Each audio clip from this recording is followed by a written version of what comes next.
Alright? So, solving two-step linear equations, that means what we're going to do is find the value of the variable. So, I'm going to solve for the value of the variable, and I'm just going to do that doing two steps. So, so for my first equation, 5p plus 13 equals 58. I'm saying, what's the value of p? What's the value of that variable that makes this equation true? And everything we do with linear equations, and I say linear because we're going to get one solution here, not two or three, is we're going to use this concept right here of opposite operations. Opposite of adding is subtracting, the opposite of subtracting is addition, opposite of multiplying is division, and so on and so forth. Opposite of square root is squaring, and that's not an operation, but the opposite of happy would be sad. But the concept is the opposite. So how I look at this is how the equation is put together. I do the opposite to solve it. And what I'm going to say is whatever's going on with the p, which is multiplying by 5, you save that step for last. So to write this, what I'm going to say is if it's plus 13, the opposite of that is minus 13. And 58 minus 13 gives me 45. And at this stage, this means 5 times the value of p is 45. So the opposite of times by 5, because there's an invisible times there, is divided by 5. 45 divided by 5. And the value of that gives me 9. Alright, so we'll look at another one which will look quite different. If I say 7 plus x over 4 equals 18. And remember on this one I said save that term 5p for the last. Well, we're going to save this x over 4 for the last step. Okay?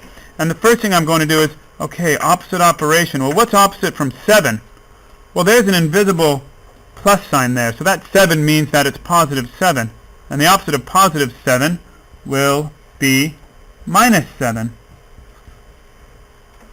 And that's a tricky step for some people because there's no sign there. So you have to know the opposite of that positive 7 on the other side of the equation is negative 7.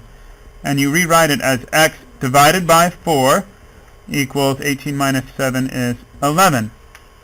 Now notice here I said divided by 4 because that's what it means. X divided by 4 equals 11. And the opposite of divided by 4 is times 4. So that means x equals 44. Alright, now this example right here, n plus 8 divided by 5 equals, I have a negative this time, equals negative 7. Remember, whatever's going on with the variable, we're going to save that for the last step. So n plus 18, right, that's going to be the last step I deal with because this fraction bar actually tells me it's division, but it's also a grouping symbol. It's saying n plus 18 is together, and then divide by 5 gives me a negative 7. So unlike this one, the first thing I'm going to do, you know that that's divided by 5, is multiply it to the other side. So n plus 18 equals negative 7 times 5. Very good way to get rid of that fraction. So that means n plus 18 equals a negative times a positive is a negative. We have 35. And now my last step. The opposite of adding 18 is subtracting 18. Negative 35 minus 18. Change sides, change operations. That's what some teachers say. And negative 35 minus 18 gives me a negative 53.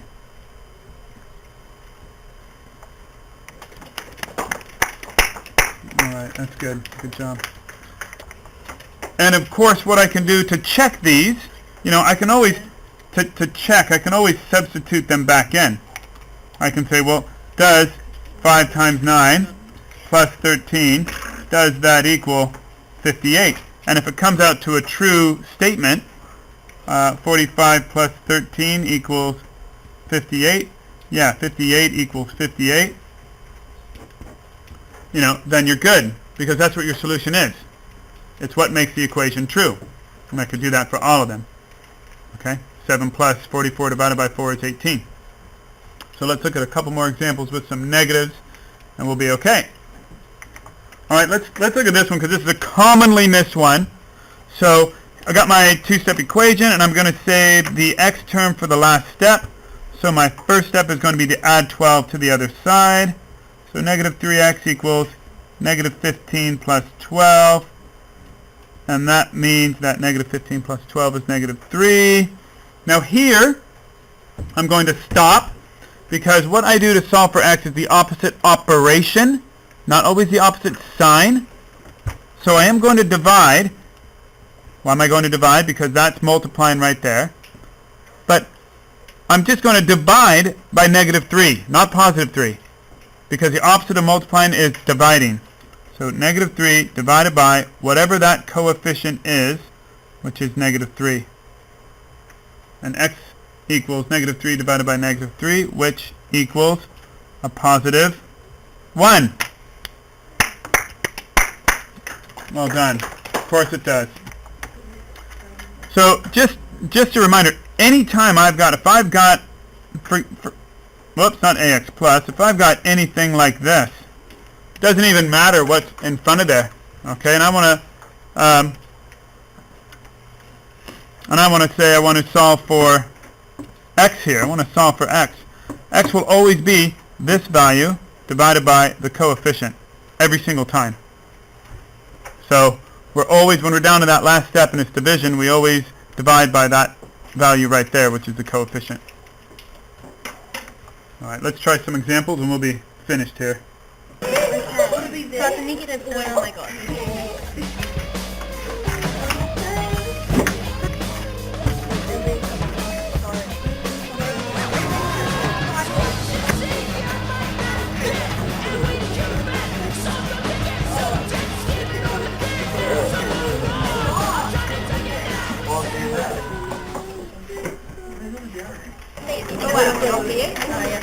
You can, are you sure? Like, you can, nowadays,